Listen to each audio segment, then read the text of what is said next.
우리 지난주부터 하나님 알아가기란 제목으로 제가 큰 타이틀로 지금 말씀을 오늘 두 번째 전하고 있는데요. 지난주는 이제 양식이 되신 예수님, 그러니까 사실 하나님 알아가기란 타이틀을 걸었지만은 예수님에 대해서 지금 살펴보고 있습니다. 그래서 예수님이 우리에게 생명의 떡으로 우리에게 오셨다. 예수님을 먹어야 된다. 지난주에 그렇게 말씀을 우리가 들었습니다. 오늘은 완전하신 예수 그리스도 메시아로서 우리 완전한 그 조건을 갖추시고 또 우리의 구원자가 되시고 또 우리의 공급자가 되신 그 예수님에 대해서 다시 한번 이렇게 좀 이렇게 살펴볼 텐데요. 먼저 우리가 이 마가복음 1장 전체에서 나온 예수님만 이렇게 좀 볼 거예요. 마가복음 전체 또 1장 중심으로 오늘 이렇게 한번 예수님에 대해서 살펴보려고 합니다. 그러니까 마가가 소개하는 예수님, 마가복음에서 드러난 예수님에 대해서 살펴보려고 합니다. 이 마가복음은요, 사복음서라 그러죠. 마태, 마가, 누가, 요한복음. 예수님에 대해서 네 명의 제자들이 각자 예수님에 대해서 소개를 하고 있는데 이 사복음서 중에서 제일 먼저 기록한 것이 마가복음이에요. 이 마가복음은 다른 복음서는 연대별로 기록하지 않았어요. 시간별로 기록하지 않았어요. 어떤 하나님의 그 계시로, 성령의 계시로 그 각 저자들이 자기들이 어떤 하나님의 계시해 준 그 복음으로 자기 하고 싶은 그런 말을 쭉 끌고 가기 위해서 의도적으로 자기 어떤 신학이 들어가 있어요. 그런 식으로 이제 복음을 전했다면 이 마가는 연대별로 이렇게 시간별로 사건을 기록했고 가장 짧은 장이에요. 그리고 이제 마가나 누가나 요한복음도 기록할 때 이 마가복음을 참고해서 또 기록을 했습니다. 예를 들면 이제 마태복음 같은 경우는 그 대상이 유대인들 대상이에요. 그러니까 율법을 알고 율법주의인 유대인들을 향하여서 이 마태가 마태복음을 기록하다 보니까 이 마태복음에서는 예수님을 어떻게 소개하냐면은 왕으로 오신 예수님 메시아에 대해서 소개하고 있어요. 그래서 아브라함 다윗과 아브라함의 자손 예수 그리스도의 세계라 이렇게 말하면서 왕후를 약속하신 아브라함과 다윗의 다윗의 자손, 예수님의 그 부모들이 전부 다 다윗의 후손이에요. 그러니까 왕의 족보다 이 말이에요. 그러니까 너희들이 기다리는 그 메시아는 왕의 족보로 다윗의 후손으로 온다고 예언했기 때문에 유대인들 그렇게 믿고 있단 말이에요. 그래서 이 메시아가 너희들이 기다리는 그런 왕의 족보로 온 메시아다. 이걸 설명하기 위해서 족보가 아브라함과 다윗 때까지만 가요. 그러니까 아담까지 올라가지가 않아요. 그리고 이 마가복음은 이방인을 향하여서 이제 기록한 거기 때문에 또 종에 대한 그런 복음이에요. 그러니까 이 종에게는 족보가 필요 없잖아요. 그리고 요한복음 같은 경우에는 예수님이 사람이 아니라 신이다. 그분이 바로 그러니까 신이다. 그러니까 예수님이 신이기 때문에 예수님의 탄생에 대해서는 이야기하잖아요. 육신을 입고 온 인간으로 오신 예수님에 대해서 이야기하고 있잖아요. 태초에 말씀이 계시니라.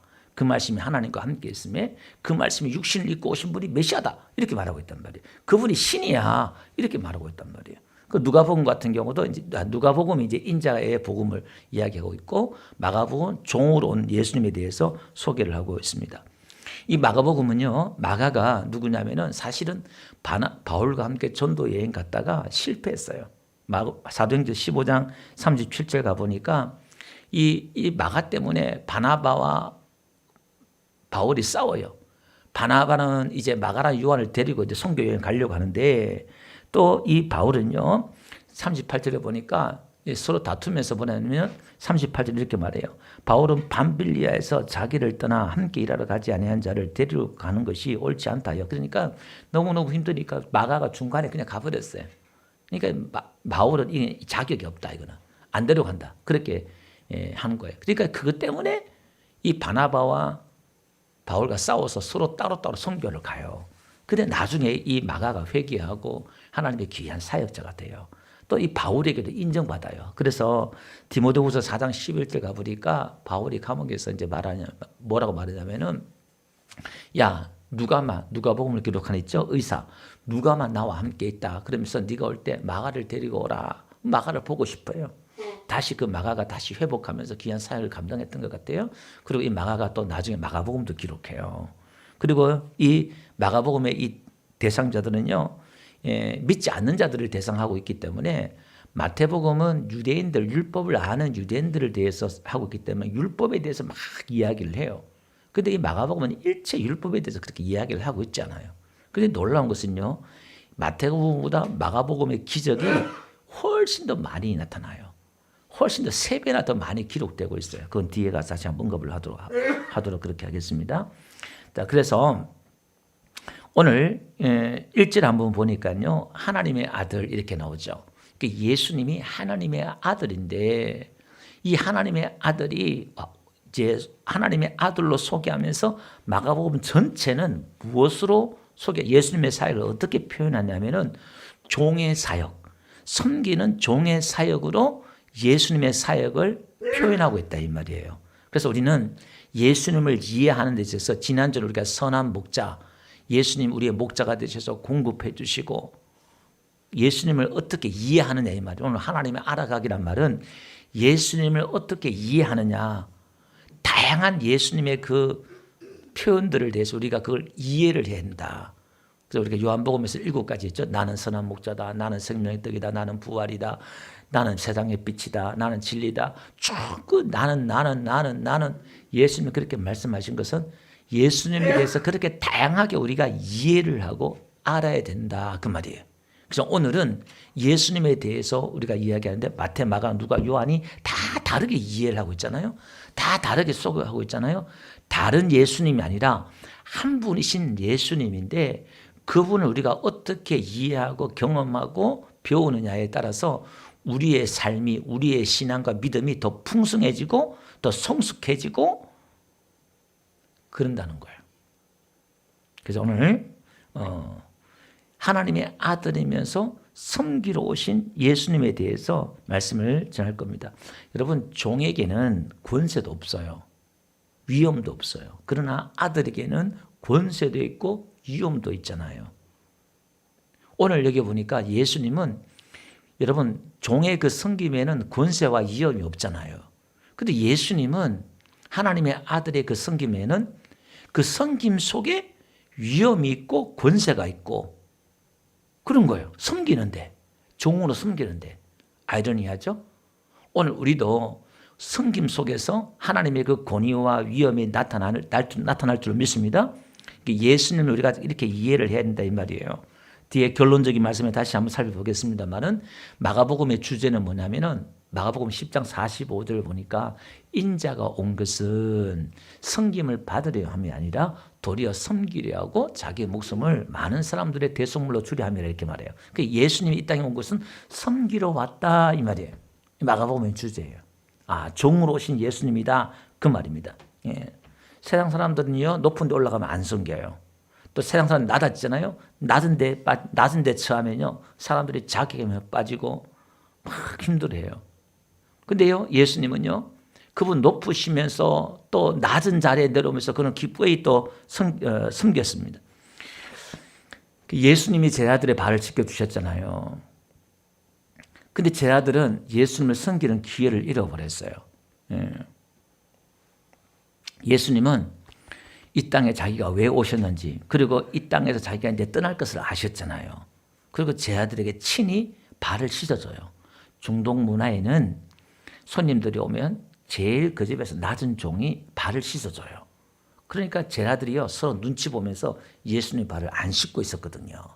여러분 그런 분위기 좀 한번 보세요.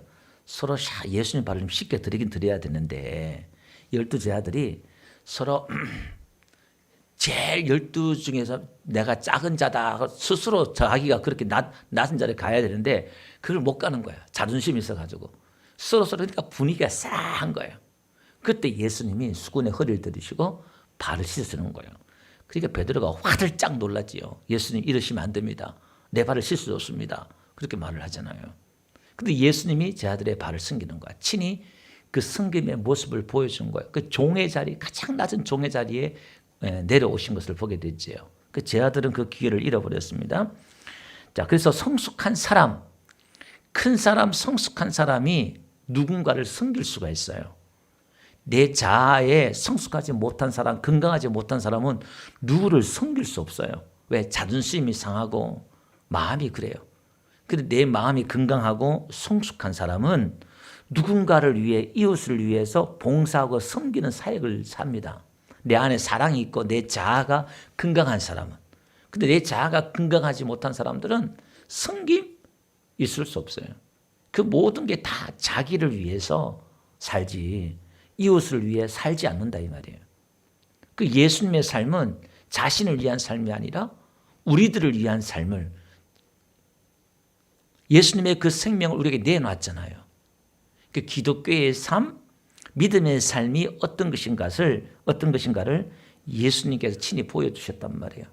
그래서 우리가 예수님을 영접하는 자, 그 이름을 믿는 자에게는 하나님의 자녀가 되는 권세를 주셨다고 요한복음 1장 12절 말씀하고 있잖아요.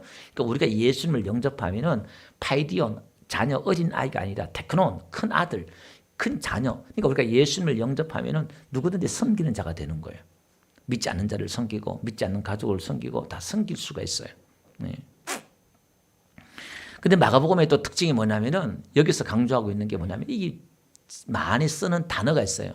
그 1장만 보면요. 1장만, 전체는 너무 많이 나오니까 1장만 보면은 곧, 바로, 즉시 이런 단어가 있어요. 그게 뭐냐면은 10절을 보니까 곧 물에서 올라, 곧 있죠. 곧. 이 단어를 쓰고 있어요. 12절 보니까 성령이 곧 이렇게 또 쓰고 있고요. 또 18절에 보니까 또 곧 그물을 부려두고 20절 보니까 곧 이렇게 나오고 있고 21절에도 곧 안식일에 중간에 또 그렇게 말하고 있고요. 그 다음에 28절에도 예수의 소문이 곧 이렇게 또 나오고 있고 29절에도 곧, 30절에도 곧, 42절, 43절에 곧 이런 말을 쓰고 있어요. 이게 뭐냐면 곧이다. 이 원어의 뜻이 바로 즉시예요. 그러니까 이 단어가 그 종이 바로 주인이 명령하면은 바로 움직이는 그런 모습이에요. 그러니까 예수님이 바로 즉시 막 생동함에 있게 움직이는 이 단어가 지금 여기 쓰고 있습니다. 오늘 지금 1장에서만요. 1절에서 45절까지잖아요. 여기서만 지금 이 짧은 구절에도 지금 10회 이상 나오고 있단 말이에요. 마가복음 전체에는 이 단어가 70회 이상 나오고 있어요. 그러니까 즉시 바로 막 이렇게 움직이는 그 종의 모습들을 보이고 있습니다. 그리고 또 이 그리고 이 접속사가 있잖아요. 이 단어를 쓰는 단어를 보면요. 지금 이 마가복음 1장에서만 지금 그 수십 번을 쓰고 있어요. 그러니까 전체에서도 마찬가지예요. 이 그리고 단어가 이제 여기서 이제 원문에서 보면요. 이 마가복음이 전체에서 70회 나옵니다. 이렇게. 이거 1장에서만 70회, 1장에서만. 요게 70회예요. 즉, 이게 바로는 70회가 아니라 1장에만 70회 나오고 누가복음 전체에는 1000회가 넘어요. 마가복음 전체에서는 그리고. 그러니까 모든 장마다 이게 그리고 16장인가 그런데요. 11장 이상이가 그 앞에는 그리고 나오고 우리 해석은 우리 한글 성경에 그게 안 나옵니다만 원에는 그렇게 나와요. 그게 그리고 계속 연결하면서 좀 이렇게 이어나가고 있는 것을 보게 됩니다. 그리고 이 마가복음은요. 마가복음 1장은 마가복음 전체의 시작과 같은 건데 예수님에 대해서 소개를 하고 있는데요. 오늘 3절에 보니까요. 광야에서 외친 자의 소리가 있어 너희는 주의 길을 예비하라 이렇게 말하고 있어요. 이게 예수님이 누구냐면은 선지자의 증거를 받은 자다. 이분은 그러니까 그 당시에 여러분 지금은 우리가 예수님에 대해서 그 메시아다 구원자도 믿지만 여러분 그 당시 2000년 전 당시에는 예수님을 메시아로 믿는다는 건요. 이거는 아브라함이 100세의 아들을 낳는 것보다 더 힘든 거예요. 말이 안 그 율법주의 유대 사회에 있어서 그가 이단이라고 십자가에서 달려 죽인 그 예수가 메시아다. 하나님이다. 그 청년이 또 저주받아서 십자가 달렸는데 그분이 메시아고 하나님이다. 그걸 믿으라니까 말이 되겠냐 이 말이에요. 그래서 사도들이 목숨을 걸고 예수님이 부활하셨다. 예수님이 메시아다. 이게 대해서 선포하는 거예요. 그러니까 얼마나 그 저항을 받고 핍박을 받고 그러겠어요. 어느 정도 핍박? 전부 다 순교당했어요. 사도 요한 빼고. 그 정도로 말이 안 되는 이야기를 가지고 전도했다 이 말이에요. 오늘 우리 시대는 어떻습니까? 그 정도는 아니잖아요. 예수님 이야기하면은 그 정도는 핍박이 없습니다. 근데 그들은 상상을 초월할 정도, 말이 안 됨에도 불구하고 저들이 듣는다고 해서 이해한다고 믿지 않았단 말이에요. 듣든지 안 듣든지 하나님 말씀을 선포했단 말이에요. 그러니까 돌을 맞아 죽고 갖가지 모양으로 핍박이 오고 재산이 빼앗기고, 아니 도대체 이게 뭔데, 예수님이 뭐길래 이 예수님을 소개하는 데 있어서 그들의 인생이 세상 말로 다 송두리째 빼앗기고 생명까지 빼앗김에도 불구하고 예수님이 메시아라고 그들이 소개하고 선포했냐 이 말이에요. 그들 마음속에 뭐가 있었을까? 하나님의 그 사랑과 은혜가 도대체 그들의 마음이 어떤 마음이었기에, 그들의 믿음이 어떤 믿음이었기에 그렇게 했냐 이 말이에요. 우린 거기에 대해서 궁금증을 가지고 그들이 받은 은혜, 사랑, 믿음을 우리는 궁금해하고 알기를 원하고 받기를 원해야 될 줄로 믿습니다. 아, 뭔가 받을 게 있구나, 뭐가 있구나, 이 생각을 해야 된다 이 말이에요. 아유, 나는 무서워서 그렇게 못해. 그게 아니라 도대체 무엇이 그런 기쁨이, 평안이, 사랑이 있었기에 자기의 전 재산을 빼앗겨도, 심지어 생명까지 빼앗겨도 예수님을 자랑하고 예수님을 붙들고 예수님을 소개했냐 이 말이에요. 그 안에는 그들의 행복이 있고 기쁨이 있고 소망이 있었다는 거예요. 그들의 마음이 부자지요. 최고의 부자지요. 그 어떤 것보다 그걸 빼앗기지 않기 위해서 세상에 그 어떤 부하보다 귀한 부하를 가졌다 이 말이에요. 우린 찬양 부를 때마다 세상 그 어떤 부하보다 귀하다고 찬양을 하는데, 말로만 그렇게 하는데 그들은 실제 그걸 느꼈다 이 말이에요. 그런 기쁨을. 여러분들 마음속에 부하가, 가장 큰 귀한 부하는 뭡니까? 자식입니까? 돈입니까? 예수님이어야 될 줄 믿습니다. 아멘 했는데 그게 어려워요. 왜 그러냐면은 예수님에 대해서 이해를 못하기 때문에. 그래서 예수님 우리는 배워야 되고 알아야 된다 이 말이에요. 그 배움과 알면 예수님이 우리의 마음속에 오셔서 예수님을 이렇게 펼쳐 보여주셔야 돼요. 예수님을 계시해 주셔야 돼요.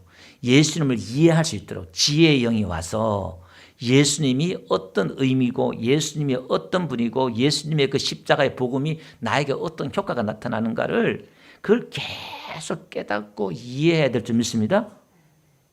그거는 공부한다고 되는 게 아니라 하나님을 사랑하려고 몸부림치고 하나님 뜻대로 살려고 몸부림치고 막 기도하고 그럴 때에, 그때 조금씩 깨달아지고 열려요. 그건. 그래서 오늘 우리는요, 여기 보니까 이사야 40장을 지금 인용해서 이걸 지금 말씀하고 있거든요. 3절 이 말씀을, 너희는 주의 길을 예비하라. 이사야 40장 가보니까요, 이사야가 예수님 오시기 700년 그렇게 외쳐요. 외치는 자의 소리요, 이르되 너희는 광야에서 여호와의 길을 예비하라, 이렇게 말해요. 광야에서 여호와의 길을 예비하라 이렇게 말했는데, 신약에 들어와 보니까 여호와의 길을 예비하는 것이 누구의 길을 예비하는 거예요? 주의 길을 예비하는 거예요. 예수님의 길을 예비하는 거예요. 예수님이 하나님이다 이 말이에요. 주의 길을 예비하라. 그러면서 하나님의 대로를 평탄케 하라 이렇게 말하고 있어요. 이사야 40장에 가보니까 여호와 하나님의 그 대로를 평탄케 하라. 그러면서 4절 보니까 골짜기마다 두드러지며 산마다 언덕마다 낮아지며 고르지 않은 것이 평탄하게 되며 험한 곳이 평지가 될 것이다. 이게 무슨 얘기냐면은 율법을 지킨 사람들은 높은 꼭대기고 율법을 지키지 않은 사람은 골짜기예요. 그러니까 예수님이 그 오신 길을 예비하기 위해서 어떻게 해요? 지금 이 광야에 외친 자의 소리가 누구냐면 세례 요한이에요. 그게 세례 요한이라는 거예요. 세례 요한이 광야에서 외친 자의 소리가 되어서 주의 길을 예비하는 거거든요. 그게 뭐냐면 세례예요. 세례를 주면서 죄사함을 베푸는 그 회개를 베푸면서 이방이나 유대인이나 똑같이 평탄한 길을 예비하는 거예요. 이것은 또 우리가 하나님의 그 의로 우리의 마음에 누구나 다 공평해진다, 그런 의미도 여기에 있습니다. 자, 그러면서 5절 보니까요, 이사야 40장 5절 보니까 여호와의 영광이 나타나고 모든 육체가 그것을 함께 보리라. 여기 보니까 메시아가 예수님이 오면은 여호와의 영광이 나타난다는 거예요. 그러니까 예수님이 누구의 영광으로? 하나님 야훼 여호와의 영광으로 이 땅에 오신다는 거예요. 그래서 우리가 예수님을 보면요, 누구의 영광이 보여야 되냐면은 하나님의 영광이 보여야 돼요. 그래서 사도 요한이 처음에는 몰랐다가 나중에 부활하신 그 예수님을 보고 깊이 깨달으면서 요한복음 1장 14절을 보니까 말씀이 육시 되어 우리 가운데 거하심에 우리가 그의 영광을 보니, 이 사도 요한은 예수님의 영광을 봤단 말이에요. 아버지의 독생자의 영광이여 은혜와 진리가 충만하더라. 그러니까 사도들이 예수님을 처음에는 몰랐다. 3년 반 동안 설교를 듣고 3년 반 동안 기적과 이적을, 여러분 그걸 눈으로 직접 봤다는 것은 상상을 초월할 기적과 이적을 본 거예요. 근데 그들이 하나님의 영광을 못 봤단 말이에요. 그러기도. 근데 나중에 부활하신 예수님을 만나고 나서 이제 사도가 이 부활의 영광이 열리는 거예요. 그러니까 우리가 기적을 체험하고 뭘 한다고 해서 이 눈에 보이는 게 아니에요. 다 때가 있는 건데, 우리는 뭐 하나님의 기적을 보면 할렐루야 그러고 깜짝 놀라기도 하고 그러는데, 사도들이 좀 놀랬겠어요? 예수님의 그 기적을 보면서 3년 반 동안 이 땅이 감당치 못할 정도로 그 많은 기적을 행했는데, 기록할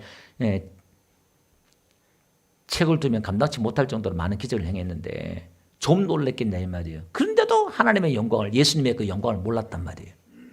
그러니까 오늘 우리도 이 비밀을, 이 영광을 봐야 될 줄 믿습니다. 그래서 오늘 우리는 예수님에게 있어서 그 영광을 보고 그 예수님의 영광을 드러내는 신앙이, 믿음이 되어야 될 줄 믿습니다. 우리는 하나님께 영광 돌린다, 그 말은 우리가 그 영광을 받아야 된다 이 말이에요. 그래서 모세도 하나님의 영광을 구했잖아요. 하나님 영광 좀 보여주세요.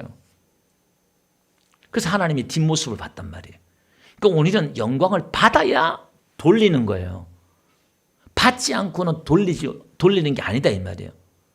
하나님 영광 받으세요. 우리가 뭘 해서 영광 돌린다 그게 아니라 영광을 받아야 된다니까요. 아멘. 하나님의 그 빛을, 영광을 받아야 된다 이 말이에요. 그 영광과 빛이 이렇게 받으면 뭐가 보냐면은 하나님, 예수님에 대해서 이렇게 쭉 이해가 돼요. 그러면 우리가 나를 위해 사는 게 아니라 그분을 위해, 주를 위해 사는데, 주를 어떻게 쓰냐? 억지로 사는 게 아니라 기쁨으로, 즐거움으로, 감사함으로 주를 섬기고 이웃을 섬긴다는 거예요. 내가 인색함, 가난함, 막 짠해서 힘들어서 그렇게 말씀을 지키고 헌금을 하고 그렇게 하는 게 아니라 내 안에 풍성해서, 예수님이 인자가 온 것은요 생명을 주되 풍성히 주려 오시다 그랬잖아요. 우리에게 은혜와 생명과 축복을 하나님의 풍성히 내 마음에 넘치는 기쁨과 행복과 즐거움을 충분히 넘치도록 주셔놓고서는 주를 섬기게 하고 이웃을 섬기게 하고 봉사하고 섬기게 하는 줄 믿습니다. 우리는 내 안에 그런 충분한 즐거움과 기쁨 없이 이거는 막 그냥 짠들려니까 교회 하는 일이 노가다가 되는 거예요. 인상을 쓰고 막 짜증나고 힘들고 막 그러는 거예요. 그런 사람들은 기도해야죠. 하나님 영광 보여주세요. 그런 사람들은 엎드리기만 하면 하나님이 은혜를 줘요. 왜? 그만큼 짐을 지고 있기 때문에. 그러니까 여러분 교회 일을 하고 사회를 하고 주를 위해 힘든다는 것은 이건요 축복이 되는 게 뭐냐면은 그것이 천국 문의 열쇠가 될 수 있어요. 하나님이 바로 권능과 능력과 은혜를 주실 조건이 된다 이 말이에요. 아멘. 하나님, 나 이거 지금 이 짐이 너무 무겁고 힘드는데 감당할 수 있는 힘을 주세요. 은혜를 주세요. 그러면 하나님이 바로 주시는 거예요. 그게 능력을. 너희가 받지 못하면 구하지 못하며 라고 말씀하셨잖아요. 자, 그러면서 요한복음 17장 22절에 그렇게 말하고 있잖아요. 내게 주신 영광을, 예수님이 그렇게 말해요. 아버지께서 내게 주신 그 영광을 내가 그들에게도 주었사오니 제 아들에게 줬다는 거예요. 그러니까 오늘 우리도 예수님의 영광을 받은 거예요. 아멘. 예수님의 안에 있는 그 영광을 우리들에게 주셨다는 거예요. 그 영광을 주신 이유는 뭐냐면 우리가 서로 사랑하면서 하나 되기 위해서인 거예요. 그 사랑은, 서로 사랑하고 하나 된다는 것은 예수님의 영광을 본 사람은, 우리가 서로 사랑하고 하나가 돼요. 그 영광을 보지 못한 사람은 흉내는 내는데 가다가 말아, 가다가 포기해. 그게 진짜냐 가짜냐는 어떻게 해요? 내가 하나님의 영광을 받고 시작하느냐 안 하느냐, 그게 중요한 거예요. 지금 막 하는 게 중요한 게 아니라 그 기초가 중요하다 그 말이에요. 그래서 고린도후서요 4장 4절에 이렇게 말해요. 마귀가 어떻게 이 보니까요. 그중 이 세상의 신이 마귀를 말하는 거예요. 믿지 않은 자들의 마음을 혼미케 하여 그리스도의 영광의 복음의 강체가, 그러니까 그리스도의 영광의 그 복음이 비춰지지 않도록 마귀가 막는다는 거예요. 그 복음의 광채가 비춰지는데 그걸 마귀가 막고 있다 이 말이에요. 6절도 보니까요. 예수 그리스도 얼굴에 있는 하나님의 영광을 아는 빛을 우리 마음에 비췄다는 거예요. 그러니까 뭔가 빛을 이렇게 비춰주실 때 예수 그리스도의 얼굴에 있는 영광을 안다는 거예요. 그러니까 오늘 우리가 비침을 받아야 되는 거예요. 예배 시간에, 오늘 설교되는 시간에 지금 하나님의 그 빛이 여러분들에게 비춰질 때에 예수님에 대한 그 얼굴에 대한 영광을 우리가 아는 빛이 있는 줄로 믿습니다. 그래서 15절, 고린도서 4장 15절 보니까요. 이 모든 것이 너희를 위함이니 많은 사람의 감사로 말미암아 은혜가 더하여 넘쳐서 하나님께 영광을 돌리게 하려 함이라. 하나님께 영광을 돌리는데 어떻게 돌려요? 감사함으로. 은혜가 더하여 넘쳐서. 그렇게 넣는 거예요. 감사와 은혜가 넘쳐서 영광을 돌린다는 거예요. 내 안에 감사와 은혜가 넘쳐야 돼요. 아멘? 범사에 감사하라 이 말은 범사에 감사가 넘치도록 하나님 우리에게 주신다는 거예요. 아멘? 어렵고 힘든 상황 가운데 모든 상황 가운데서도 감사할 수 있다 이 말이에요. 그 사도 바울이 빌립보 감옥에서 매 맞고 그 침침한 지하 감옥에서 밤중에 기도하다가요. 가만히 기도하다 보니까 이게 뭔가 싶은데 기도하다 보니까 그 속에도 감사할 수 있는 거예요. 그러니까 감사가 넘치니까 막 찬양이 나오는 거예요. 그리고 옥문이 열렸잖아요. 그러니까 우리가 어떠한 상황 가운데서도 감사거리를 찾으면 감사할 수 있어요. 아멘? 하나님의 은혜가 온 사람은 감사할 수 있다 이 말이에요. 만나를 먹으면서도 감사하고 어떤 사람들은 만나고 몇 차례 먹으면서 원망 불평하고 그러다 죽고 광야에서도 우리가 감사할 수 있다 그 말이에요. 그래서 우리는 감사로 깨어 일어나야 된다 그 말입니다. 그래서 두 번째로요. 이 예수님은 선지자들의 그런 증언을 받았고 아버지로부터 증언을 받았어요. 10절 한번 볼게요. 1장 10절 보니까 곧 물에 올라오실 때 하늘이 갈라짐과 성령의 비둘같이 자기에 내려오심을 보시더니 하늘로부터 소리가 나기를 너는 내 사랑하는 아들이라 내가 너를 기뻐하노라 하시니라. 예수님이요. 지금 요단강에서 세례를 받고 이제 30살 되어서 사역을 시작할 때에 세례 받는 거예요. 이 세례라는 것은 요단강은요. 우리나라에서 그 지면이 마이너스 400m가 넘어요. 그러니까 가장 낮은 곳이에요. 427m 돼요. 마이너스가. 그 요단강 그러면 낮은 곳이다 이 말이에요. 그러니까 그 낮은 곳에서 예수님이 죄인된 몸으로 세례를 받는다. 더 낮아지시는 거예요. 그때 하늘문이 열리면서 하나님께서 인정하신 것이 뭐냐면 내 사랑하는 자다, 기뻐하는 자다 인정을 해 주셨다 이 말이에요. 예수님을 사역하기 전에 일하기 전에 먼저 인정을 받았다 이 말이에요. 그래서 오늘 우리는 사역이 하나님께 인정받으려고 사역하면 안 된다 이 말이에요. 하나님께 사랑받으려고 사역을 하면 안 된다 이 말이에요. 하나님이 이미 우리를 인정해 주셨고 아들로 인정해 주셨고 이미 우리를 사랑해 주셨어요. 아멘. 여러분 자녀들이 부모에게 내가 사랑받으려고 내가 부모에게 인정받으려고 어린 아이들이 그렇게 공부하고 뭔가 운동을 하고 한다 그러면 그 아이는 불행한 아이예요. 정서적으로 너무나 가난한 아이예요. 다 그 안에는 쉼이 없어요. 늘 피곤해요. 늘 긴장감이 있어요. 왜? 부모를 기쁘게 해야 되니까. 그게 자기의 어떤 그런 의무로 일로 그렇게 한단 말이에요. 오늘 우리는 신앙도 그렇게 한 사람들이 있다 이 말이에요. 여러분 우리는 신앙은 우리에게 하나님 우리를 인정해 주셨다. 나를 사랑하셨다. 이걸 받고 이걸 믿고 그럴 때 내 안에 뭐가 있냐면 안식이 있고 쉼이 있는 줄 믿습니다. 그 안식 안에서 쉼 안에서 하나님과 교제하기를 원하시고 동행하기를 원하셔요. 그리고 나아가 사역하기를 원하신 줄 믿습니다. 순서가 이게 아주 중요해요. 그래서 우리가 예수 믿으면 우리 한국교회 보통 신앙들이 보면요. 은혜 받고 예수 믿자마자 이제 예수님 나를 구원해 주셨으니까 내가 주를 위해 예수님 위해 살아야지 하고 팔을 걷어붙이고 뛰어드는데 저 역시도 그랬어요. 그게 한 3년을 못 가요. 3년 가니까요. 막 지치고 힘들고 뭔가 영적인 고갈감과 영적인 침체가 오기 시작하는데요. 막 고민이 시작하고 막 그러더라고요. 근데 그 기초가 약하니까 그런 거예요. 내 안에 하나님의 그 사랑을 믿을 때 이게 된다 이 말이에요. 그리고 또 예수님이 낮아지실 때 그렇게 인정해 주셨고, 여러분 변화산 있죠? 예수님이 십자가 돌아가기 일주일 전에 변화산에서 예수님이 기도하는데 베드로, 야고보, 요한을 데리고 같이 기도하는데 예수님 옷까지 휘어졌잖아요. 그리고 구름이 임하면서 그때 모세와 엘리야가 내려오고 하늘에서 음성이 들려요. 그게 변화산이요 2400m, 해발 2400m 넘어요. 가장 높은 산이에요. 그 변화산이 2814m예요. 그 변화산이.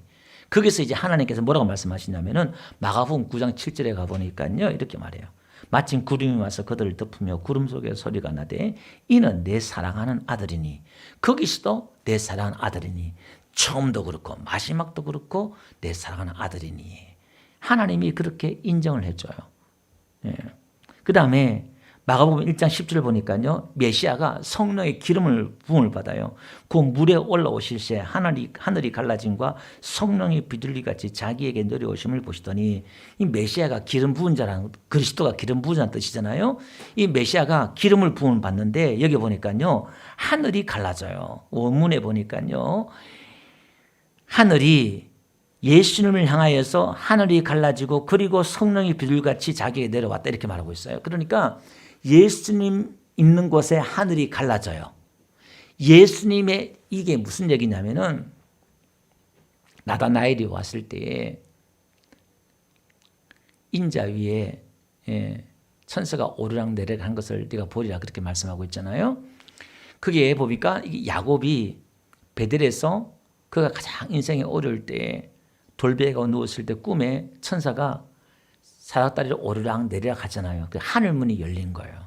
가장 인생에 어렵고 인생에 가장 고통스러울 때 하늘문이 열리는 거예요. 이게 신학에 들어오니까 무슨 얘기냐면은 예수님 머리 위에 하늘문이 열려요. 예수님이 계신 곳에 하늘문이 열려요. 이게 뭐냐면 예수 이름을 부르는 곳에 하늘문이 열린다는 거예요. 사방이 다 막히더라도 우리가 주여 하고 예수님 하고 예수 이름을 불리면 하늘문이 열리고 성령이 임하고 천사가 오르락 내리락 하는 역사가 있는 줄로 믿습니다. 할렐루야. 그래서 요한복음 14장 26절 보니까 보혜사 성령을 말하는 거예요. 곧 아버지께서 내 이름으로 보내실 성령. 예수 이름을 부르는 곳에 성령이 임하는 거예요. 예. 그럼 우리는 예수 이름, 내 안에 예수님이 계신다? 이 말은 우리는 하늘문이 열린 거예요. 아담이 죄를 짓고 나서 하늘문이 닫혔단 말이에요. 에베소서 보니까 하늘과 땅이 통일됐다는 거예요. 이제 영적인 세계와 이 육지 물질 세계가 이게 통일됐다. 이 통한다 이 말이에요. 오르락내리락 한단 말은. 오늘 내 안에 내가 지금 하나님과 영통하고 이게 영적인 세계가 통했다 이 말이에요. 아멘.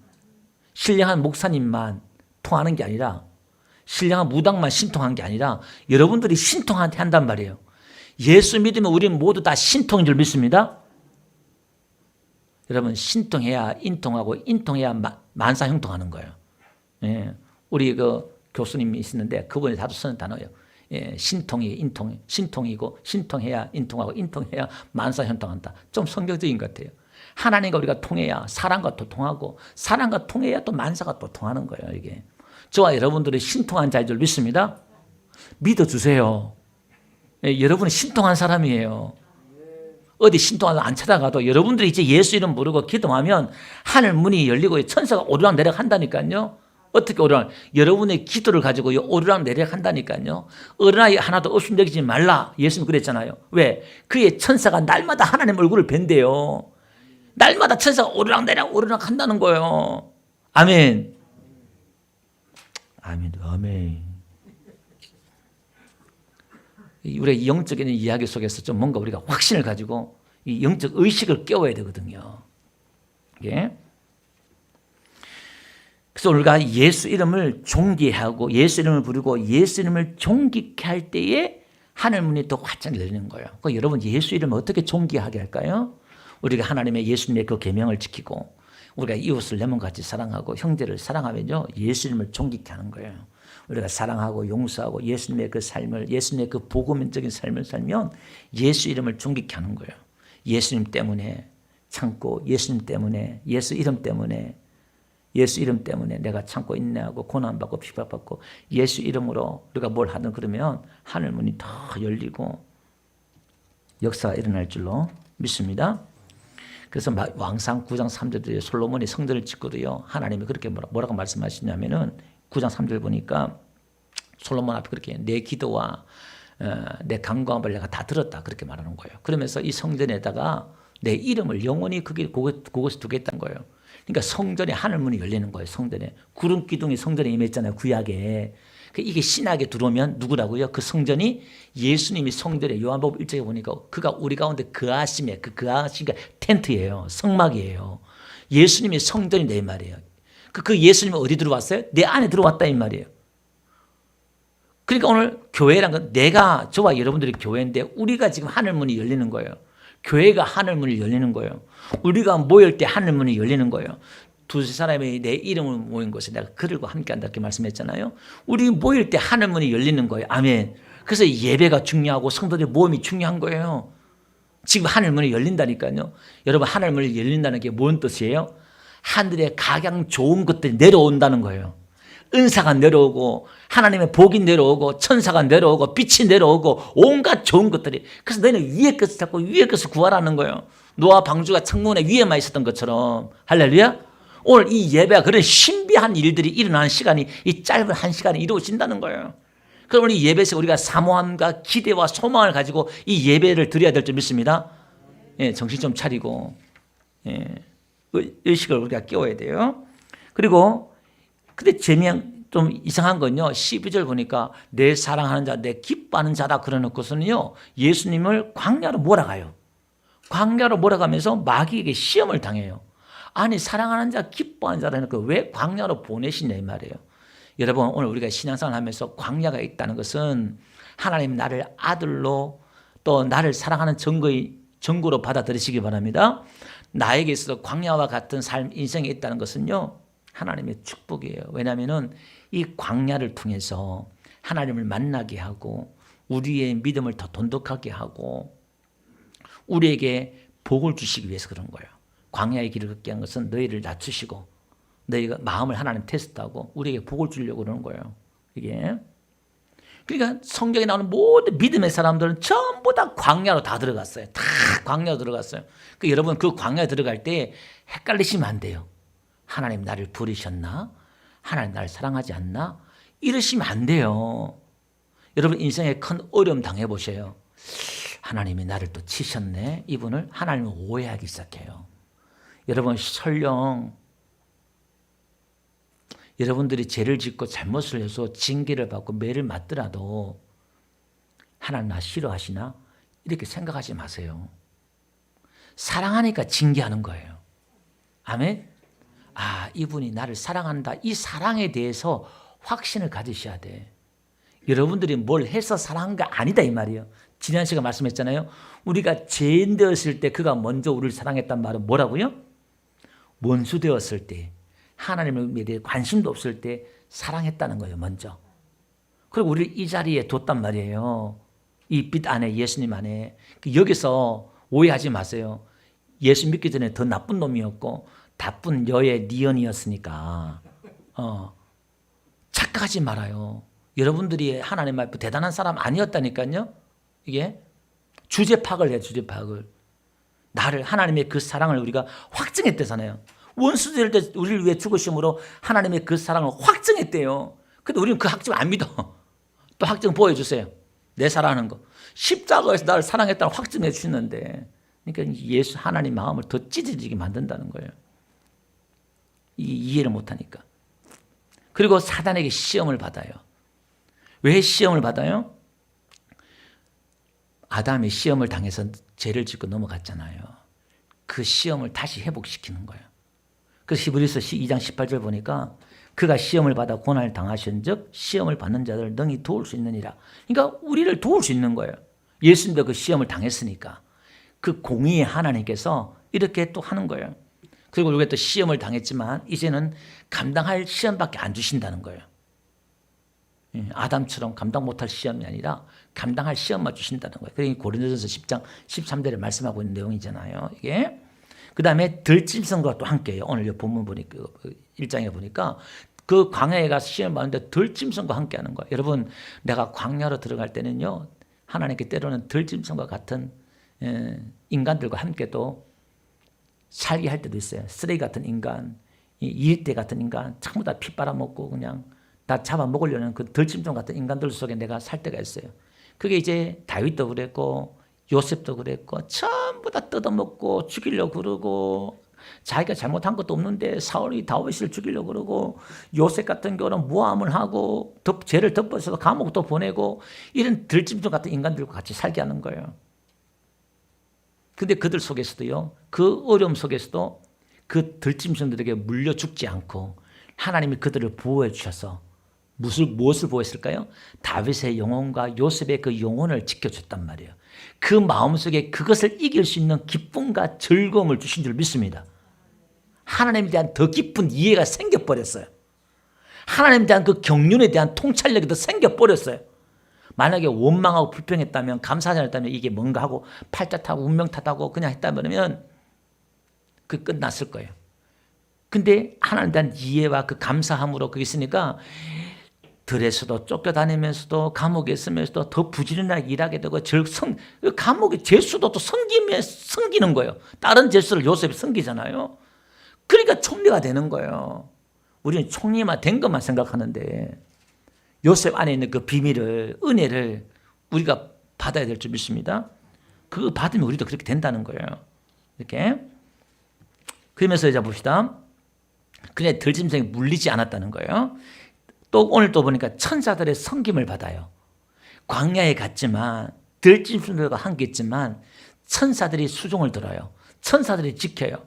히브리서 1장 14절 보니까요, 모든 천사들은 누구를 위해서? 천사들은 섬기는 영이래요. 천사들도 섬기는 종이에요. 이게 저와 여러분, 구원받을 상속자, 저와 여러분들을 위해서 천사들이 섬긴다는 거예요. 우리 지금 눈에 보이지 않지만 우리가 예수 믿으면 왕이 내 안에 계시기 때문에 천사들이 따라와요. 우리가 지금 천사들 우리를 보호한다니까요.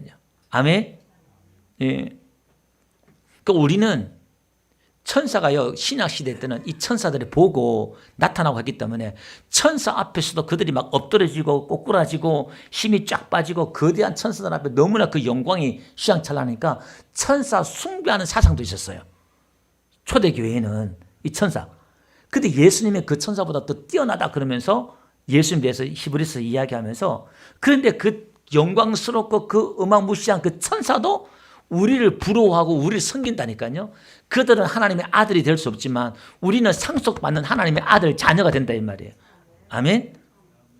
우리는 대단한 사람이에요, 존재가.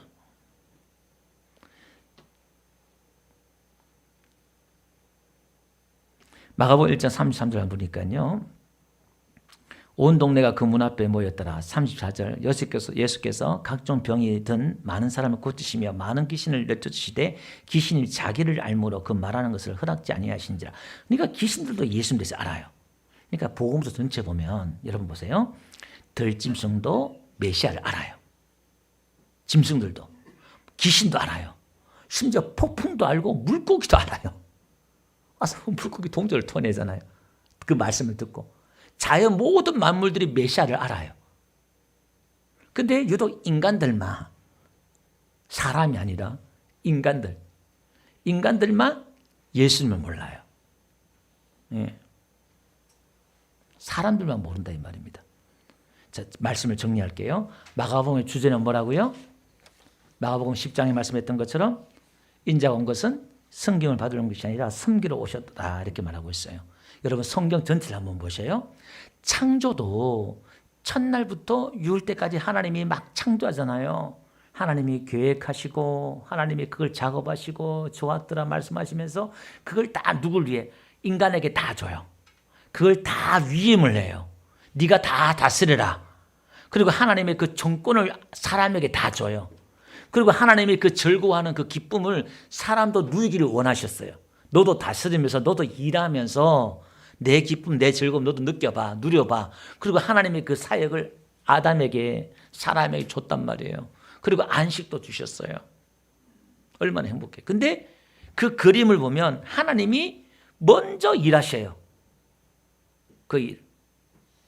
월요일부터 토요일까지 일하는 것, 심지어 7일까지 일하는 그 하나님을 이해를 해야 돼요. 월요일 일하시는 것, 화요일 일하시는 것, 그걸 이해를 해야 되는데 그걸 우리가 섬기는 거예요. 여러분, 자녀가 부모를 섬기는 게 아니라 아버지가, 부모가 자녀를 섬겨요. 나이가 들어서 힘이 없는 노부모들이 계시지만 우리 자녀들이 노부모를 섬긴다고 그러잖아요.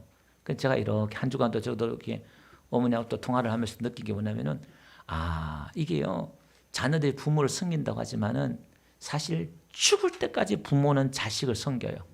죽을 때까지 자식 걱정하는 게 부모잖아요. 그죠? 그게 섬기는 거예요. 그러니까 부모가 자식을 섬겨요. 지네들이 자식들이 부모 섬긴다 하지만은 이게, 근데 자식은 몰라.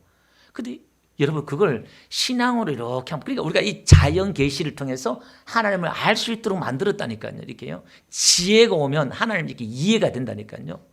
하나님 아버지가 인간들을 그렇게 섬기고 있다는 것 여러분 이해되셔요? 우리는 하나님을 섬긴다면 생각하는데 인자도 예수님도 섬기러 왔다 그러고 창세기 1장부터 하나님이 뭔가 열심히 일하시면서, 인간적인 표현을 한다면 땀을 뻘뻘 흘리면서 막 열심히 일하시면서 막 인간들을 위해 섬기면서 그걸 다 만들어 주시잖아요. 따주시잖아요. 네. 그 섬김 속에 권위가 나타나고 그러는 거예요. 그래서 마가복음 9장 35절에 보니까 큰 자가, 또 첫째가 되고자 자는 사람을 섬기는 자가 되야 된다는 거잖아요. 그러니까 결국 큰 자가 작은 자를 섬기는 거잖아요. 그 섬긴 자가 큰 자예요. 이게 결국은 예수님이, 하나님이 크신, 우리보다 크신 분이다 이 말이에요. 그러니까 오늘 우리가 받은 은혜가 많고 믿음이 큰 사람이 작은 자를 섬기는 것인 줄 믿습니다. 그러니까 우리가 믿음을 달라, 뭐 달라, 믿음이 성숙한다는 말은 내가 이제 섬기면서 교회를 섬기고 이웃을 섬기고 나라를 섬기고 열방을 섬기는 그 믿음으로 나가야 된다는 거예요. 아직까지 우리는 믿음이 너무 작으니까 내 가족도 내 교회도 섬기는 믿음이 없으니까 무슨 이웃을 섬기겠어요. 이웃도 못 섬기는데 무슨 나라를 섬기겠어요. 나라도 못 섬기는데 무슨 열방을 섬기겠어요. 우리 은혜가 그만큼 코딱지만 하다 이 말이에요. 근데 이 믿음의 사람, 우리 초대교회 믿음의 하나님의 사람들은요, 그들이 돈이 있어요, 뭐가 있어요, 아무것도 없는데 그들의 마음이, 은혜가 얼마나 풍성한지 열방을 섬겼어요. 세계를 3차 선도 여행하면서 바울 같은 경우는 열방을 섬겼잖아요. 그런 은혜가 있었다 이 말이에요. 오늘도 저와 여러분들 그런 섬김이 있기를 주 여러분 축원드립니다. 자, 요한복음 13장 8절 보니까요, 아까 제가 말씀드렸잖아요. 예수님이 발을 씻겨주는 때 베드로가 노 할 때 안 됩니다 그럴 때 예수님 뭐라고 말씀하시죠? 너를 씻어주지 아니하면 내가 너와 상관이 없다 이렇게 말하고 있어요. 이 말씀이 아주 중요한 말씀인데요, 우리는 예수님의 섬김을 받아야 돼요. 나를 섬겨주신 예수님을 내가 그걸 경험하고 그걸 받아봐야 예수님과 상관이 있다는 거예요. 그 섬김을 받지 않으면 예수님과 상관이 없다는 거예요. 그 섬김을 받아본 사람이 또 누군가를 섬기게 돼 있다 이 말이에요. 아멘. 여러분, 섬김 받은 자의 그런 행복과 기쁨과 누림을 내가 경험해봐야 그 기쁨과 즐거움을 또 누군가에게 나눠줄 수 있다 이 말이에요. 내 안에 그런 기쁨과 즐거움이 어떻게 나눠주냐 이 말이에요. 없는 것을 흉내서 갖다 그냥 만들어 붙이는 게 아니라 내 안에 있는 것으로 구제하라 이 말이에요. 그게 돈이 아니라 내 안에 있는 것, 이 은혜와 믿음으로 우리는 구제해야 될 줄 믿습니다. 그래서 오늘 우리는요, 예수님이 지금도 우리를 섬기셔. 어떻게 해요? 우리에게 은혜를 주시고 능력을 주시고 은사를 주시고 믿음을 주시고 계속 우리에게 주의 이름을 부른 자에게 또 성령을 보내주시고 계속 지금도 우리를 섬기고 있단 말이에요. 아멘. 우리가 주의 이름을 부르면, 너희가 내 이름을 구하면 내가, 요한복음 14장 14장 봅시다. 내 이름으로 무엇인지 내게 구하면 누가 행하겠다는 거예요? 예수님이 행하겠다는 거예요. 그럼 우리가 예수 이름 부르면 지금 예수님 또 일하시는 거예요. 행하신다는 거예요. 지금 섬긴다는 거예요. 그 하나님이 일하신다는 거예요. 아멘. 그걸 우리가 받아야 된다 이 말이에요. 그래서 최고의 섬김은 이런 예수님을 내가 받아보고 이런 예수님을 그대로 증언하는 거예요. 증언자. 보고 들은 걸 증언하는 거예요. 내 이 섬김 받으니까 예수님 이런 분이야. 이걸 증언하는 거예요. 그리고 많은 사람들을 예수님께로 인도하는 거예요. 여러분 세례 요한이 지금 사복음도 다 똑같이 등장하는 게 세례 요한이거든요. 이 세례 요한은 구약에 뭐냐면 엘리야가 메시아 오기 전에 엘리야가 온다 그랬는데 그 엘리야를 기다렸거든요. 근데 엘리야가 누굽니까? 그러니까 예수님이 그 엘리야가 세례 요한이야. 엘리야의 심장으로 온 게 세례 요한이야. 예수님이 가르쳐줘요. 근데 세례 요한은 엘리야처럼 기적과 이적을 행하지 않았어요. 뭐냐면 이 엘리야는 예수님을 소개했어요. 예수님을 예수님께로 인도했단 말이에요. 이게 최고의 섬김이에요. 그 여인이 낳은 자 중에서 가장 큰 자가 누구다? 세례 요한이다 이 말이에요. 오늘 우리는 예수님의 그 성경을 받고 예수님이 이런 분이다 이렇게 펼쳐서 소개해 줘야 된다 이 말이에요. 다시 우리 지난주 2주 동안 계속 말씀드렸지만은 다시 한번 볼게요. 베드로전서 우리가 1장 13절 말씀 우리가 했던 거죠. 너희는 마음의 허리를 동이고 근신하여, 그죠? 근신하여라가 무슨 뜻이라고 그랬어요? 침착하고 냉정하고 근신해서 그 다음에 예수 그리스도께서 나타나실 때에 예수님께서 이렇게 펼쳐 보일 때에 예수님께서 열어 보일 때에 예수님께서 계시할 때에 그 안에서 때란 것이 아니라 그랬어요. 그 안에서 가져다 주실 그 예수님이 펼쳐 보이는 그 안에서 주시는 그 은혜 지금 현재라 그랬어요.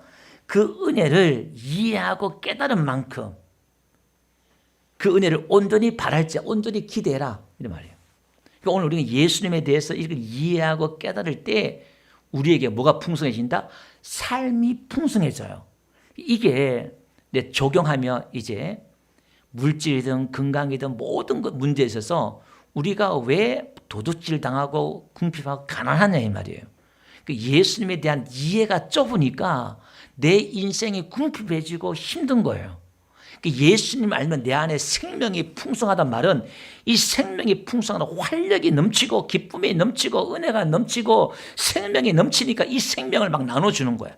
나를 만나는 사람마다 막 살아나고 힘이 돋고 활기가 차고 할렐루야 넘치도록 주기 위해서는 거예요. 그냥 채우는 게 아니라 그 차고 넘치도록 하나님도 복도 어떻게 흔들어 넘치도록 복을 주시잖아요. 우리 하나님은 짠 하나님이 아니에요. 뭐든지 영적으로 다 넘치게 주신다는 거예요. 그 뭐만 하면 하나님만 알면 더 정확히 말하면 그 하나님이 신약에 들어오니까 누구였어요? 예수님을 알면 예수님에 대해서 이해하면 하나님의 그 마음이 예수님이에요. 예수님을 알면 하나님의 마음을 알아요. 하나님의 성품을 안다 이 말입니다. 그래서 이제 우리는 성기로우신 그 예수님을 우리가 배우면서 결국 우리에 적용시키면 결론은 한마디로 적용시키면 우리의 삶이란 성도의 삶이란 인생이란 그런 거예요. 인생은 하나님이 만든 인생은 원래 인간은 나 자신을 위해 살도록 만들지 않았어요. 인생은 내 안에 나는 이미 받은 자고 행복자고 복받은 자이기 때문에 나를 위해 살 게 없어요. 나는 이미 아담이 다 복을 받았잖아요. 하나님 다 두셨잖아요. 지를 위해 살 필요가 없다 이 말이에요. 그리고 그리스도 안에서 우리는 승리한 자고 이긴 자고 복받은 자인 줄 믿습니다. 그럼 오늘 우리는 예수님의 삶을 살아야 되는데 그 삶이 뭐냐? 나를 위한 삶이 아니라 이웃을 위한 삶, 하나님을 위한 삶이라는 거예요. 다시 한번 정리하고 나면은 이러기 위해서는 내 안에 그런 성김과 행복과 기쁨이 넘쳐야 된다 이 말이에요. 그러니까 은혜를 받아야 된다는 거예요. 그럼 우리는 하나님 앞에 은혜를 구해야 될 줄 믿습니다. 로마서 14장 8절 보니까 이제 우리가 살아도 주를 위해 살고 죽어도 주를 위해 죽는다. 이 말이 그 말이 우리의 사명이에요. 오늘 저와 여러분들 이런 성김의 삶이 넘치시길 주님 축원드립니다.